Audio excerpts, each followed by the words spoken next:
Dans une sourate appelée sourate Sad, il y a une histoire de deux hommes qui se disputaient, alors ils allèrent voir le prophète David pour juger entre eux. Alors, les deux hommes entrèrent chez David qu'il était dans le mihrab, le lieu où il prie et adore son Seigneur, sans autorisation. Ils ne sont pas entrés dans la porte. David fut effrayé par ces deux hommes, et ils lui dirent, « N'aie pas peur, nous étions disputés, et nous voulons que tu juges entre nous avec la justice. » L'un d'eux a dit, « Voici mon frère. Il a 99 brebis, et j'en ai une, et il en était avide et il la voulait pour lui-même. Alors, j'ai discuté avec lui, jusqu'à ce qu'il me gagne dans le discours. » Sans que le prophète David n'écoute les paroles de l'autre homme, il répondit à cet homme, « Que votre frère vous avait fait du tort avec cette demande. » Le jugement est clair, et il n'a pas besoin d'entendre l'opinion de l'autre homme. Les versets dans lesquels cette histoire est mentionnée, vers 21, 22, 23 et 24. Dieu dit dans la sourate Sad, « Est-elle parvenue à toi, l'histoire des plaideurs qui avaient escaladé le temple de David. Celui-ci eut peur lorsqu'ils firent irruption chez lui. Mais ils lui dirent, « N'aie crainte.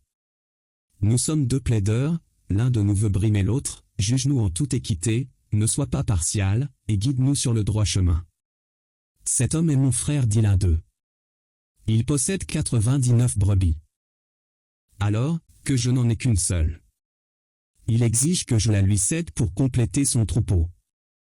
Il insiste et hausse le ton sur moi. Ton frère, dit David, a tort de te demander ta brebis pour l'ajouter aux siennes. Bon nombre d'associés se conduisent avec injustice, les uns envers les autres, sauf ceux très peu nombreux d'ailleurs qui sont croyants et qui font le bien. David comprit qu'il était directement visé dans cet exemple par lequel nous l'avons éprouvé. Il implora aussitôt le pardon de son Seigneur, et face contre terre, il se fit repentant. Nous lui avons fait rémission de ce qu'il avait commis. Nous lui réservons auprès de nous un haut rang, et un beau destin dans l'au-delà. L'une des choses que l'on apprend de l'histoire, est qu'une personne n'est pas satisfaite même si elle a tout. Certains d'entre eux voudront peut-être s'emparer même de ce qu'ils ne possèdent pas, et laisser les autres les mains vides. C'est ce que dit le verset 24 ans, bon nombre d'associés se conduisent avec injustice les uns envers les autres, sauf ceux très peu nombreux d'ailleurs, qui sont croyants et qui font le bien. Quant à David, il pensait que Dieu le mettait à l'épreuve, donc cet incident lui vint, et il pria son Seigneur de lui pardonner.